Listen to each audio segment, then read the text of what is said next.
Ang kwentong ito ay kathang-isip lamang na hango sa mga alamat at paniniwala ng mga Pilipino ukol sa mga aswang. Layunin ng kwentong ito ang magbigay aliw at kababalaghan, at hindi nilalayon na manira ng anumang tao, relihiyon, kultura, o paniniwala. Ang anumang pagkakatulad sa totoong tao, lugar, o pangyayari ay hindi sinasadya. Ang Baryo Mabini ay isang tahimik na komunidad sa gilid ng kagubatan ng isang liblib na bayan sa Visayas. Karamihan sa mga naninirahan dito ay mga magsasaka at mangingisda, mga taong simple ang pamumuhay at malapit sa isa't isa. Pero sa kabila ng katahimikan ng baryo, may isang matandang alamat na noon pa man ay kinatatakutan ng mga residente, ang alamat ng aswang na minsang tumira sa masukal na gubat sa may likuran ng ilog. Minsan sa isang tag-ulan, dumating sa baryo ang isang matandang babae na walang kasama. Ang kanyang pangalan ay Aling Rosa, at ayon sa kanya, naglalakbay lamang siya upang makahanap ng matitirhan. Mabait siya sa unang tingin, laging may dalang tinapay para sa mga bata, may gamot sa damo para sa may sakit, at palangiti sa mga kapitbahay. Hindi nagtagal, pinayagan siyang tumira sa lumang kubo sa dulo ng baryo na dati nang abandonado. Lumipas ang ilang linggo, napansin ng mga tao na may batang kasama na si Aling Rosa. Ang sabi ng matanda, ulila raw ang bata at inampon niya mula sa kalapit na bayan. Tahimik ang bata, halos hindi nagsasalita, pero malinis sa katawan at masunurin. Pinangalanan niya itong Isko. Hindi marunong ngumiti si Isko at palaging tila malalim ang iniisip. Madalas din siyang nakikitang nakatingin lamang sa malalayong bagay, lalo na sa buwan tuwing gabi. Magsisimula ang mga kakaibang pangyayari makalipas ang isang buwan mula nang dumating ang mag-ampon sa baryo. Una, isang manok ng isang residente ang natagpuang patay sa likod ng bahay, wala na itong laman loob at tila kinain ng isang hayop. Sinundan ito ng pagkawala ng isang kuting, tapos isang kambing naman. Ang mga tao ay nagsimulang maghinala na baka may mabangis na hayop na nakapasok sa baryo mula sa kabubatan. Isang matandang mangingisda ang nagsimulang magsabi ng kanyang hinala, aswang. Matagal na tong hindi lumilitaw, pero baka bumalik na naman. Napailing ang karamihan, iniisip na baka nagkakataon lamang. Pero mas dumami pa ang pangyayari, isang matandang babae ang natagpuang walang malay sa kanyang kubo, at ayon sa kanya, may malamig na nilalang na bumisita sa kanya sa gabi at muntik na siyang mahulog sa bangungot. Isang gabi, may batang naglalaro sa labas ng bahay nila nang biglang sumigaw. Anya, may nakita siyang batang gumagapang sa bubong ng katabing bahay. Parang hindi tao, tito. Parang hayop. Puti ang mata tapos ang bilis gumalaw. Hindi ito pinaniwalaan sa una, pero kinabukasan, nakita ng may-ari ng bahay na may mga gasgas sa bubong, parang mga kuko ng hayop. Ang mga matatanda sa baryo ay nagsimulang magtipon upang pag-usapan ang sitwasyon. Isa sa kanila ang nagsabi, hindi kaya. Yung batang kasama ni Aling Rosa. Ngunit dahil walang matibay na ebidensya, at ayaw nilang akusahan ang isang bata, pinili muna nilang manmanan at magbantay sa gabi. Samantala, si Isko ay tila walang alam sa mga nangyayari. Tuwing umaga, nakikita pa rin siyang nagwawalis sa paligid ng bahay nila. Pero may mga pagkakataon na hindi siya matanaw sa buong maghapon. Kapag tinatanong kung saan siya galing, tanging sa gubat lang po ang kanyang sagot.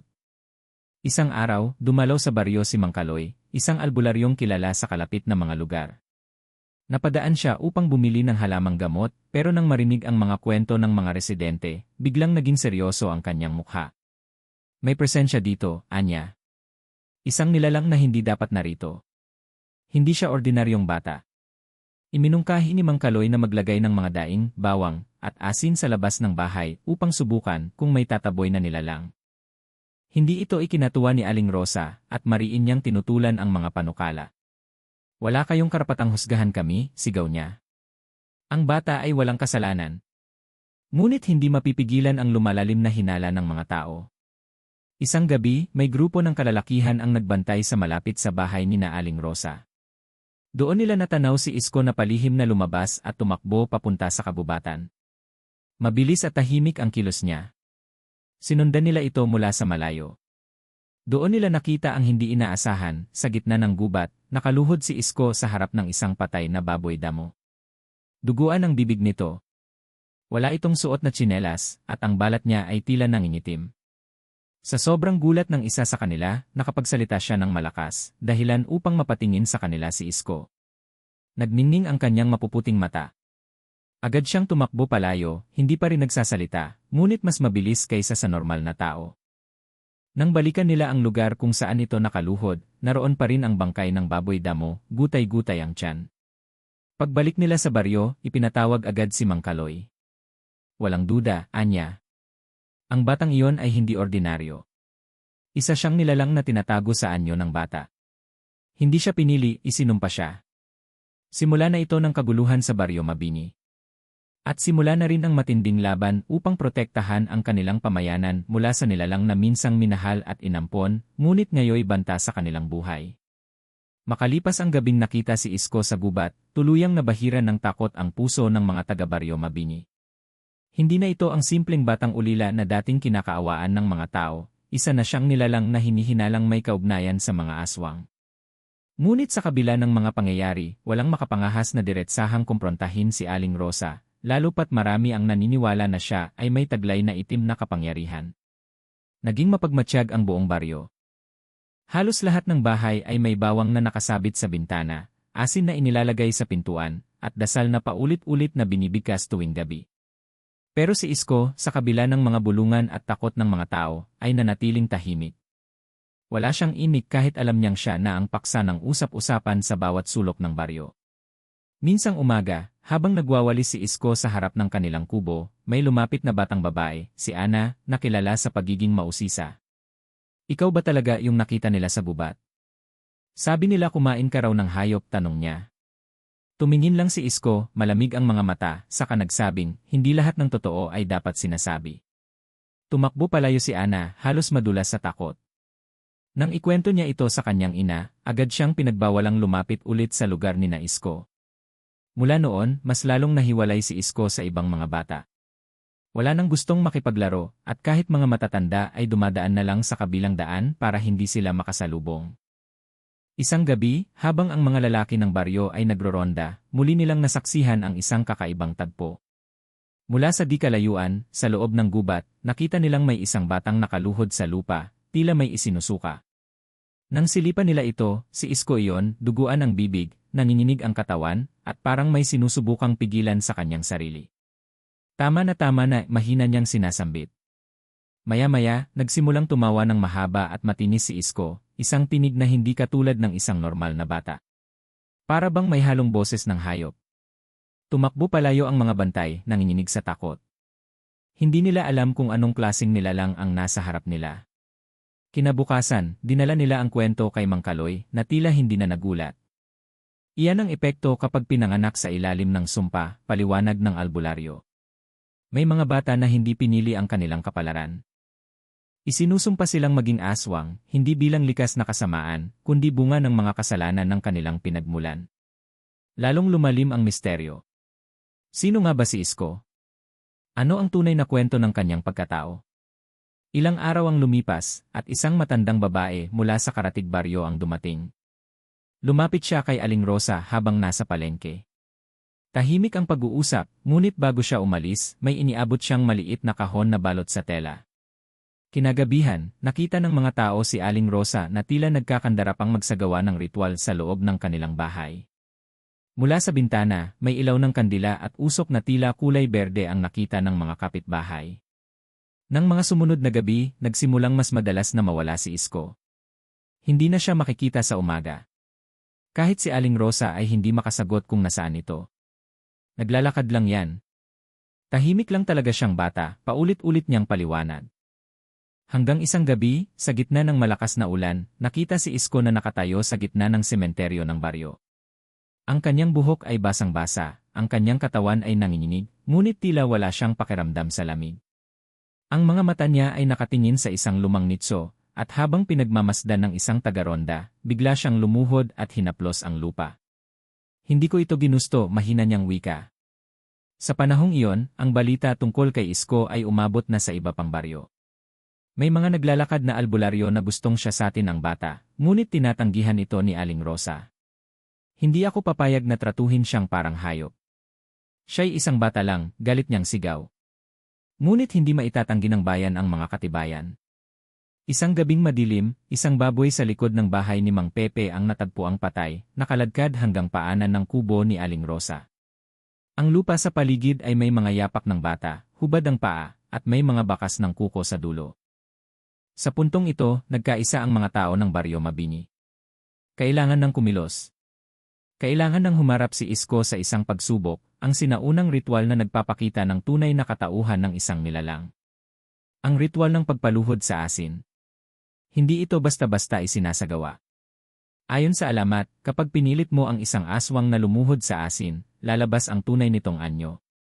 Kung hindi siya aswang, walang mangyayari.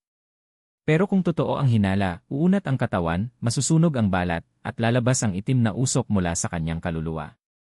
Pinuntahan nila si Mang Kaloy upang ihanda ang lahat. Hindi natin ito ginagawa para parusahan ang bata, sabi ni Mang Kaloy, kundi upang malaman ang totoo. Kung isang asyang nilalang na isinumpa, kailangan nating malaman.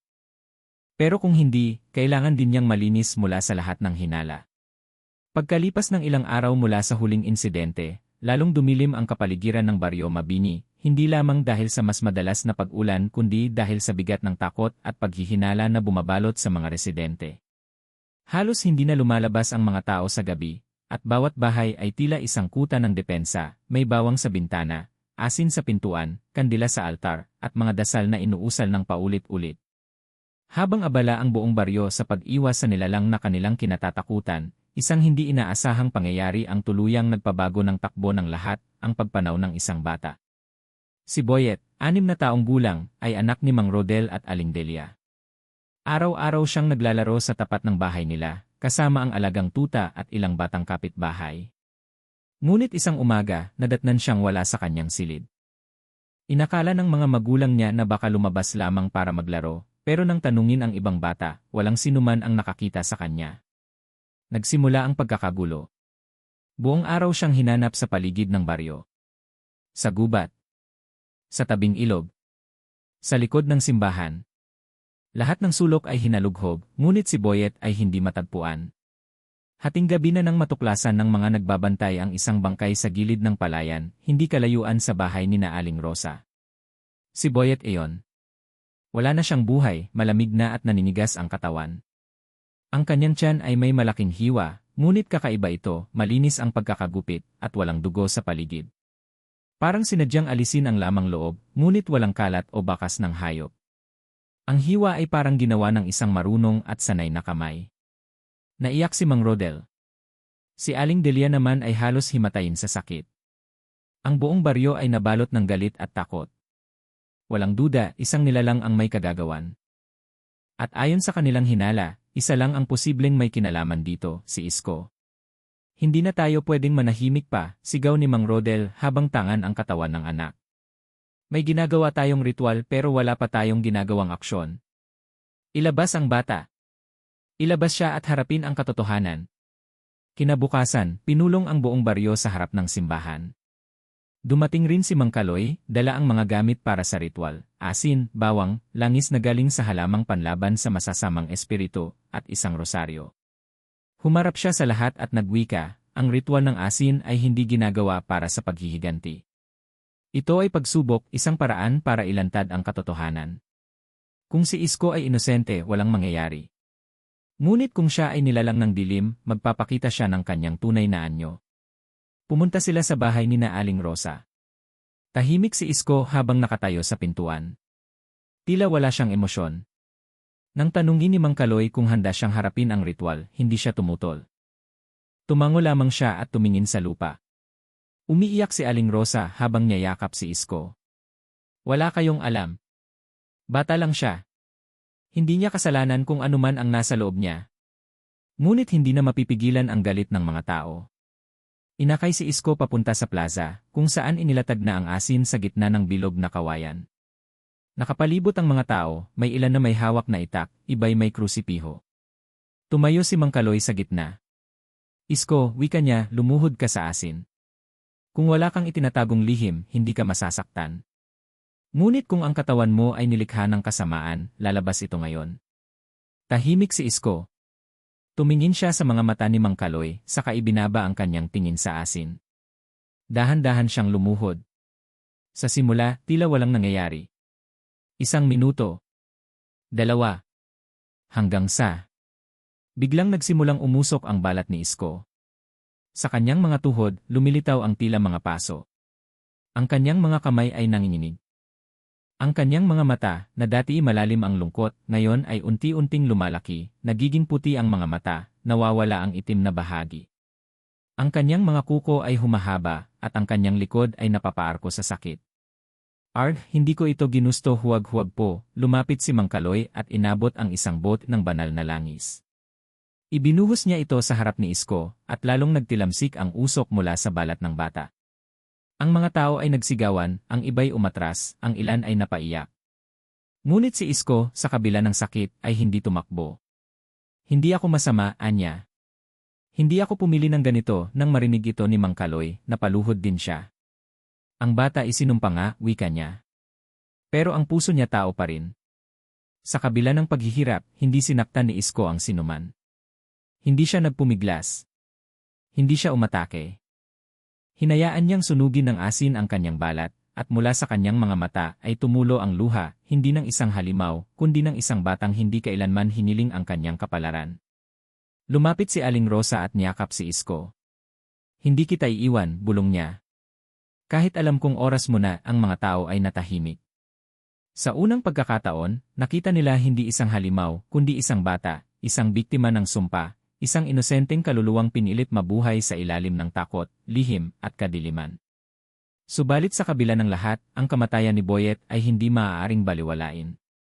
At si Isko, na ngayon ay halos mawalan ng malay, ay kailangang humarap sa mas mabigat pang pagsubok sa mga susunod na gabi. Pagkatapos ng ritual ng asin, hindi na naging katulad ng dati ang Baryo Mabini. Habang ang iba ay nadudurog sa awa sa batang si Isko, ang karamihan sa mga residente ay lalong napuno ng galit at takot. Para sa kanila, hindi sapat na malaman ang katotohanan, gusto nilang wakasan ang panganib na dala ng presensya ng isang batang aswang. Kinabukasan, lumaganap ang tensyon. May ilang pamilya ang nagsimulang mag-empeke. Sabi nila, hindi na ligtas dito. Kung pinili ng ibang manatili sa tabi ng halimaw, kami hindi. Ang mga babae at bata ay pinalikas pansamantala sa baryo ng San Miguel. Ang mga lalaki naman ay nagsimulang gumawa ng mga bitag, asintado sa paligid ng gubat at sa paligid ng bahay ni na Aling Rosa. Sa gitna ng kaguluhan, si Isko ay hindi na lumalabas ng bahay. Ang kanyang mga sugat mula sa asin ay hindi pa rin gumagaling at madalas ay kinukumbulsyon siya sa gabi.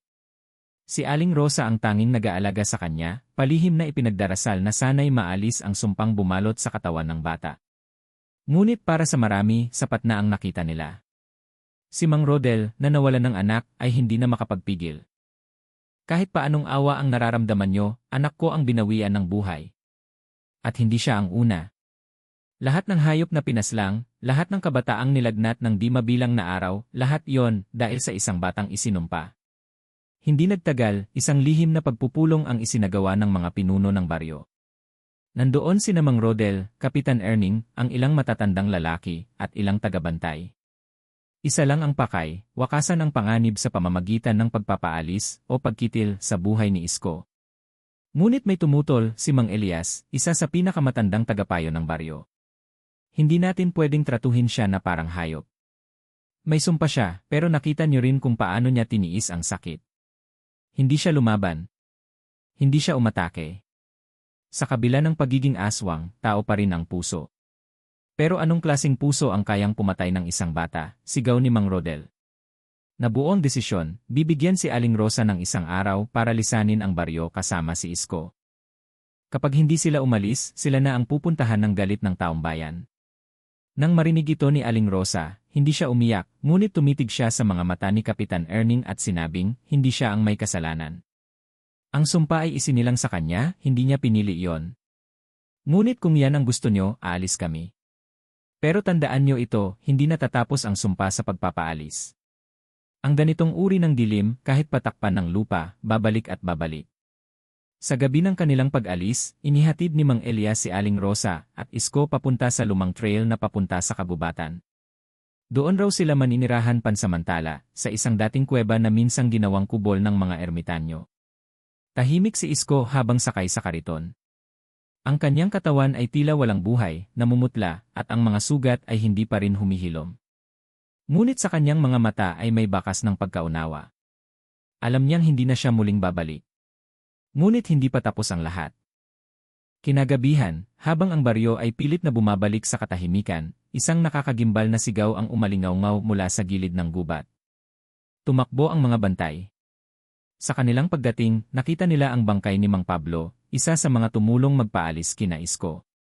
Kalas ang katawan, halos hindi na makilala. Sa tabi niya, may mga bakas ng mga kuko, hindi ng bata, kundi ng isang nilalang na tila mas malaki at mas mabangis. Hindi yon si Isko, wika ni Mang Kaloy habang pinagmamasdan ang bangkay. Hindi niya to kayang gawin. Ang aswang na to, ibang klase. Muling nabalot ng takot ang baryo. Kung hindi si Isko ang pumatay kay Mang Pablo, sino? Kinabukasan, nagpadala ng balita ang isang taga San Miguel. Isang babae raw na nakasuot ng itim, may mga pulang mata, ang nakitang gumagala sa gabi. May isa ring matandang babae ang bigla na lamang nagkasakit at hindi na gumising. Nagtagpo-tagpo ang hinala ng mga matatanda, may isa pang nilalang nakasangkot sa lahat ng ito. Maaaring hindi si Isko ang simula, kundi bunga lamang siya ng mas matandang kasamaan. Biglang naalala ni Mang Kaloy ang babaeng bumisita kay Aling Rosa ilang linggo ang nakalipas. Kung siya ang ina ng sumpa baka hindi pa tayo tapos sa dilim. Muling nabuksan ang tanong sa buong baryo, anong uri ng nilalang si Isko? At sino ang talagang nasa likod ng sumpa? Hindi pa tapos ang kwento. Ang galit ay sumiklab na, at ngayon, ang paghahanap ng katotohanan ay hindi na lang tungkol kay Isko, kundi sa kasaysayang matagal nang ibinaon sa lupa ng Baryo Mabini. Matapos ang karumal-dumal na pagkamatay ni Mang Pablo, tuluyan nang nabasag ang paniniwalang ligtas na ang Baryo Mabini. Ang mga panibagong patay, ang mga dugong gumuguhit sa lupa tuwing gabi, at ang bangungot na bumabalot sa bawat tahanan ay patunay na may mas malalim pang puwersang nasa paligid nila, isang puwersang hindi basta-basta kayang labanan ng itak, asin, o bawang. Hindi pa man lubusang gumagaling ang mga sugat ni Isko, isang matandang tagapayo mula sa kalapit baryo ng Kalinawan ang dumating. Siya si Apo Tandang Lino, isang albularyo at espiritista na bihirang bumaba mula sa bundok. May kasama siyang mga dalang anting-anting, mga orasyon sa lumang baybayin, at isang aklat na yari sa balat ng hayop, isang aklat na naglalaman ng mga sinaunang ritual ng pagdidisimpekta sa mga sinumpang nilalang. Ang batang yan, sabi niya habang tinitingnan si Isko na halos hindi na makagalaw, ay hindi pa lubos na naging aswang. Siya'y nasa pagitan ng dalawa, tao at halimaw. At kung hindi natin siya mayaahon sa kanyang pagkatao, tuluyan na siyang mapapabilang sa mga nilalang ng dilim. Ang ritual na isasagawa ay hindi karaniwan. Tinawag ito ni Apo Tandang Lino na pagbibinyag ng apoy at alat. Isa itong sinaunang pagsubok ng kaluluwa upang malaman kung ang isang isinumpa ay maaaring maligtas. At kung hindi, ang mismong ritual ay susunog sa kanyang anyo at tuluyang magpapalaya sa sumpa sa pamamagitan ng kamatayan. Sa ritual na ito, ilulublob ang katawan ng isinumpa sa pinaghalong tubig dagat, piniga mula sa 14 na uri ng halaman na panlaban sa maligno, tanglad, alugbati, dahon ng bayabas, saging, at iba pa. Sa paligid ay magsisindi ng apoy na may halong dagta ng punong balete at usok ng insenso. 3 tagapagbantay ang kailangang tumayo sa 4 na sulok ng lugar habang binibigkas ang dasal ng pagsuko ng dilim. Pero ang pinakasentro ng ritual ay ang pag-inom ng asin na tinunaw sa purong tubig ulan habang hinahawakan ang itim na bato mula sa ilog ng San Roque. Isang batong pinaniniwala ang may kakayahang kilalanin ang kasinungalingan sa kaluluwa ng isang nilalang. Si Aling Rosa, bagamat alam ang panganib ng ritual, ay pumayag. Kung ito lang ang paraan para makita ninyo na hindi siya halimaw, gawin natin, anya, habang luhaan niyang hinahaplos ang buhok ni Isko. Nang sumapit ang araw ng ritual, dinala si Isko sa gitna ng isang lumang simbahan na nasira noong bagyo at ngayon ay ginawang lugar ng seremonya. Ang mga residente ng baryo ay nakapalibot, hindi na halos humihinga sa kaba. Ilang bata ang napayakap sa kanilang mga magulang, habang ang matatanda ay tahimik na nagdarasal. Si Isko ay tila wala ng malay, ngunit nang maipasok siya sa batyan ng asin at halamang tubig, bigla siyang napasigaw. Aray ko! Masakit! Mainit! Mainit po, sigaw niya habang nililiguan ng pinaghalong likido. Nanlilisik ang kanyang mga mata at unti-unting bumubulwak ang usok mula sa kanyang balat. Ang mga sugat niya ay tila sumisingaw ng itim na likido, at sa bawat patak nito sa sahig, umaalingasaw ang mabahong amoy. Muling binigkas ni Apo Tandang Lino ang orasyon, banal na apoy ng liwanag, ilantad mo ang anino ng sumpa. Kung siya'y mula sa dilim, kunin mo. Kung siya'y may liwanag, iligtas mo. Sa gitna ng ritual, dumating si Mang Rodel. Bitbit niya ang itak na ginamit sa pagkakatay ng baboy noong pista. Bakit pa tayo nag-aksaya ng oras? Ilang buhay pa ang kailangan mawala, sigaw niya habang pilit na sumisingit sa bilog ng apoy. Pinigilan siya ni Kapitan Erning. Kapag pinatay mo ang bata ngayon, hindi mo na malalaman ang katotohanan. Hayaan mong ang ritual ang humusga. Biglang tumahimik si Isko. Ang kanyang katawan ay nanginginig ngunit hindi na umiiyak. Nakatingin siya sa langit na tila may kinakausap. Maya-maya, pinainom siya ng asin na tinunaw sa tubig ulan. Inalalayan siya ni Apo Tandang Lino at inilagay ang itim na bato sa kanyang kanang palad. Sa loob ng ilang segundo, walang nangyari. Hanggang sa ang bato ay biglang nag-init. Uminit ito sa kamay ni Isko, ngunit hindi niya ito binitiwan. Sa halip, humawak siya rito ng mahigpit at tumingin kay Aling Rosa. Nay, gusto ko na pong maging normal. Ayoko na pong manakit. Ayoko na pong maging takot ng mga tao. At doon, pumutok ang bato, isang liwanag ang bumalot kay Isko. Ang kanyang katawan ay bumagsak, at ang itim na likido sa kanyang mga sugat ay unti-unting umusok at naglaho. Ang kanyang balat ay naging maputla ngunit malinis. Ang mga kuko niyang mahahaba ay bumalik sa dati. At ang kanyang mata ay muling nagkaroon ng itim. Tahimik ang lahat. Si Apo Tandang Lino ay napangiti, ngunit may lungkot sa kanyang tinig. Ang bata ay hindi na isinumpa. Ngunit ang kapalit ay ang kanyang kaluluwa, mahina na ito. Hindi na siya makababalik sa dati niyang lakas, ngunit hindi na rin siya magiging halimaw. Ang buong baryo ay napaluha. Hindi dahil sa pagkatalo o panalo, kundi sa harap ng isang katotohanang matagal nilang tinanggihan, na minsan, ang tunay na halimaw ay hindi ang may kakaibang anyo, kundi ang puso ng taong hindi marunong umunawa. Ngunit habang ang baryo ay nagtatangkang maghilom, sa di kalayuang kagubatan may mga matang nanonood. Lumipas ang magdamag matapos mapagdesisyunan ng mga matatanda sa baryo, mabini na isailalim sa sinaunang ritual ang batang si Elias upang matiyak kung siya nga ay aswang. Isang makulimlim na umaga ang bumungad sa mga taga-baryo. Mabigat ang hangin, at tila ba ang mga ulap ay may kinikimkim na galit, gaya ng damdamin ng bawat isa, takot, galit, at pagkabahala. Ang albularyong si Lolo Terio ang siyang namuno sa paghahanda ng ritual. May hawak siyang isang lumang aklat ng mga orasyon, at sa gitna ng plaza ng baryo, inilatag nila ang asin sa isang bilog na anyo. Ayon sa alamat, kung ang isang nilalang ay hindi tao kundi aswang, ang kanyang balat ay mangangasim at susunog kapag nadikit sa asin. Isang pamamaraang sinauna ngunit epektibo, ayon sa mga matatanda. Bago pa man magsimula ang ritual, nilapitan ni Kapitan Rogelio si Lolo Terio. Sigurado ka ba rito, Terio? Bata lang yan. Paano kung hindi siya aswang? Saglit na natahimik ang matanda. Hindi na siya ordinaryong bata. Ang gabing nahuli natin siya sa gubat ay patunay. Kung mali tayo, patawad sa kanya. Pero kung tama tayo, maililigtas natin ang buong baryo. Habang unti-unting dumadami ang mga tao sa paligid ng plaza, inilabas mula sa kulungan ang batang si Elias. Nanatiling tahimik ang bata, ngunit ang kanyang mga mata ay tila walang buhay, malamig at walang emosyon. Sa bawat hakbang niya ay humahalimuyak ang kakaibang amoy, tila luma at panis na dugo. Nang marating nila ang gitna ng asin, pinaupo siya sa harap nito. Ilagay siya sa bilog, utos ni Lolo Terio. Dahan-dahang hinawakan ng dalawang lalaki ang mga balikat ni Elias at iniluhod siya sa gitna ng asin. Sa unang ilang segundo ay walang nangyari. Tahimik ang lahat. Pigil hininga ang mga bata habang ang matatanda ay nagdarasal ng pabulong.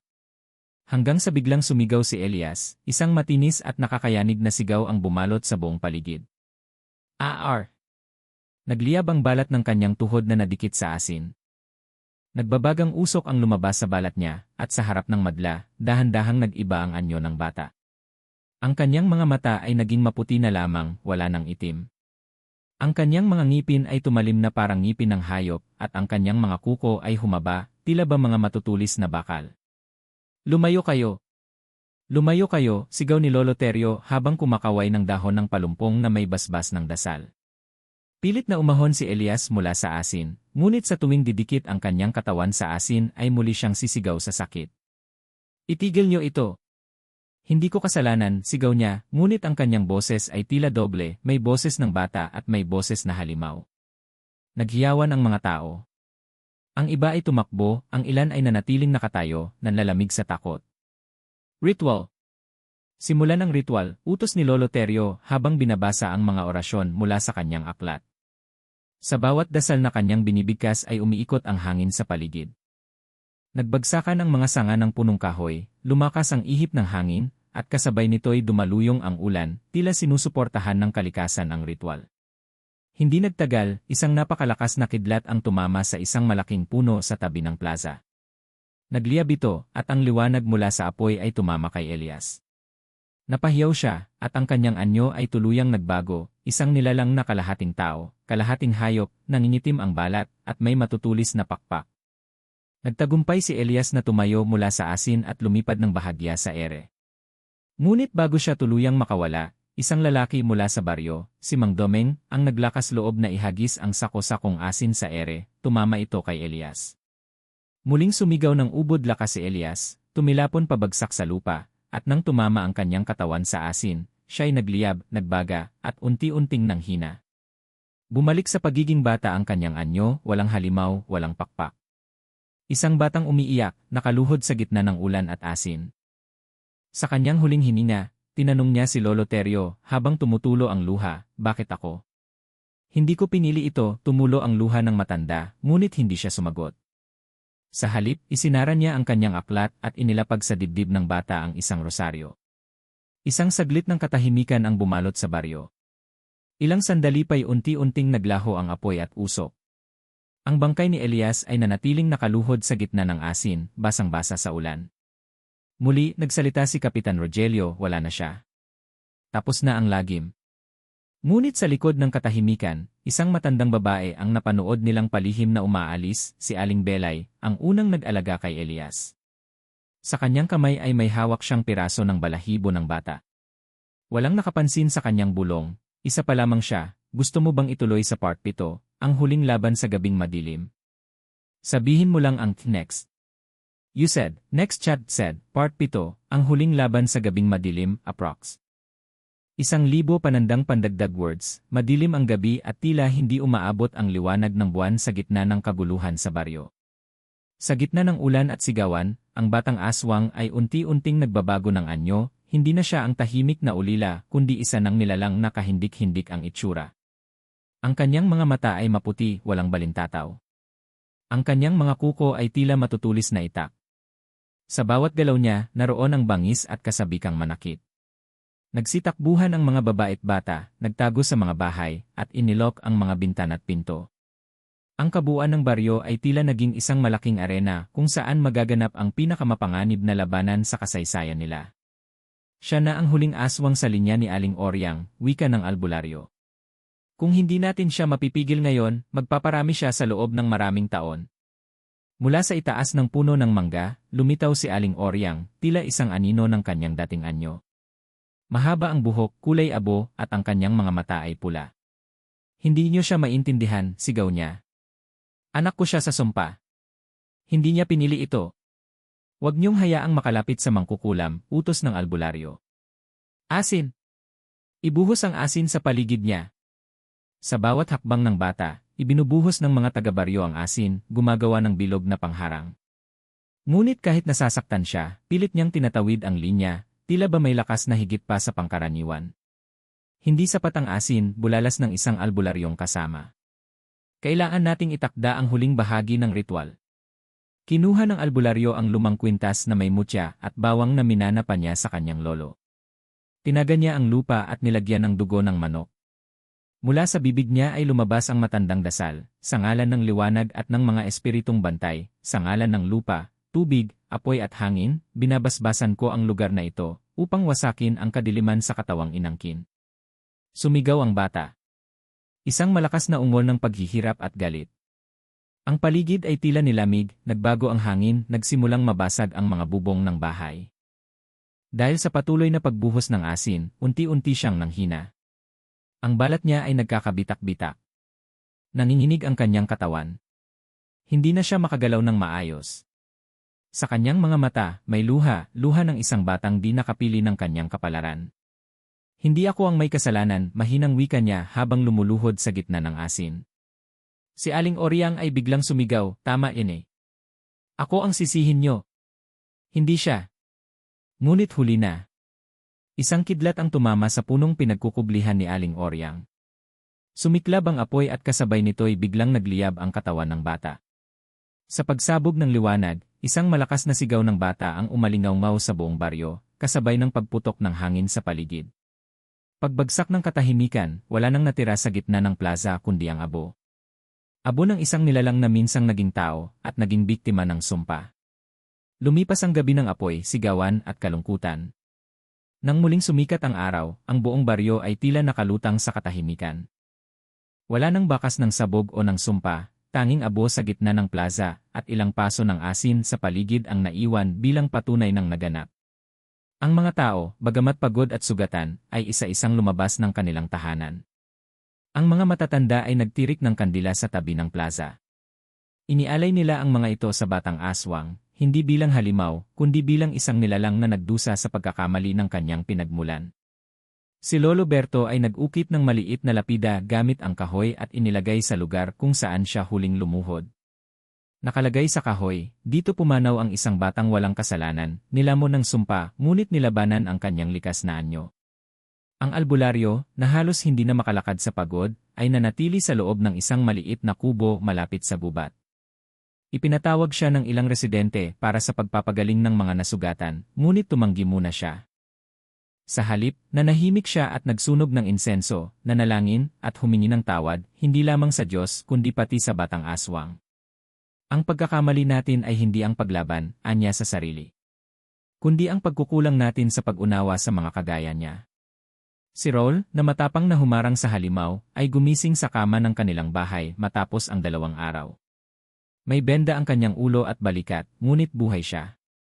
Nang makita niya ang kanyang mga magulang, ang kanyang tanong ay hindi tungkol sa sarili kundi, nasaan ang bata? Nawala na ba ang sumpa? Napaluha ang kanyang ina sabay sabing, "Anak, nawala na. At hindi na siya masasaktan ulit." Marami sa mga bata sa baryo ang nagtatanong, bakit siya naging aswang? Ang mga sagot ng matatanda ay naging mas maingat at mapagpalaya. May mga bagay sa mundo na hindi natin naintindihan, anak. Minsan, ang kasamaan ay namamana, pero hindi ibig sabihin ay gusto ito ng tumatanggap. Hindi lahat ng kakaiba ay dapat katakutan. Sa paglipas ng mga linggo, muling bumalik sa dating ayos ang baryo. Ang mga sakahan ay muling naalagaan. Ang mga bahay ay inayos, at ang mga gabi ay muling naging tahimik, ngunit mas maingat na katahimikan, puno ng alaala at paalala. Mula sa plaza, tinanggal ng mga tao ang mga bitak at asin, ngunit hindi nila inalis ang ukit sa gitna na ginawa ng mga kabataan, bantay ng liwanag, isang batang hindi piniling maging halimaw. Naging inspirasyon ito sa buong baryo. Itinayo pa ng mga kabataan ang isang maliit na bahay ng alaala na yari sa kawayan. Nandoon ang ilang laruan na naiwan ng bata, ilang papel na may mga iginuhit niyang hayop, at isang lumang sapatos na ginamit niya nang siya'y unang makita sa gubat. Ginawang silid ng alaala, hindi ng takot kundi ng pagninilay. Sa mga pagtitipon, madalas nang pinag-uusapan ng mga taga-baryo ang natutunan nila sa insidente. Hindi natin naintindihan agad, ani ni Mang Ruben. Pero baka kung minahal natin siya bilang anak ng baryo, baka nagbago ang kanyang kapalaran. Minsan ay dumalaw ang isang matandang babae mula sa kalapit baryong San Rafael. Napansin niya ang lapida sa gitna ng plaza. Tinanong niya ang ilang mga tao, anong istorya nito? At sa bawat tanong, may kanya-kanyang sagot ang mga taga-baryo, pero laging may pagkakapareho, isang bata, inampon namin. Naging aswang. Pero hanggang sa huli, alam namin sa puso niya, gusto lang niyang maging normal. At kami ang bigong unawaing mabuti yon. Minsan, nakita ng mga tao ang isang puting ibon na madalas lumilipad sa taas ng plaza tuwing dapit hapon. Tahimik ito, tila may binabantayan. Hindi ito inistorbo ng mga bata. Hindi rin ito pinalalayas ng mga matatanda. Baka kaluluwa niya yan, bulong ng isa. O baka bantay, wika ng albularyo. Tagapagpaalala ng mga pagkakamali natin at ng pag-asa na pwede tayong bumawi. Makalipas ang ilang buwan, ang baryo ay muling naging maunlad. Ngunit sa puso ng bawat taga roon, nanatili ang alala ng batang iyon, ang batang umiyak, lumuhod, at nasunog sa gitna ng plaza, hindi bilang halimaw kundi bilang biktima ng kasaysayan at kulang na pagmamahal. At sa bawat pag-ikot ng buwan, sa tuwing daraan ang anibersaryo ng gabing iyon, ang buong baryo ay nagtitipon. Nagtitirik ng kandila, nagsusuot ng puti, at may isang seremonya kung saan binibigkas ng mga kabataan ang panata. Hindi lahat ng kakaiba ay masama. Hindi lahat ng tahimik ay ligtas. At hindi lahat ng halimaw ay walang puso. Mula ngayon, kami ang magbabantay. Isa.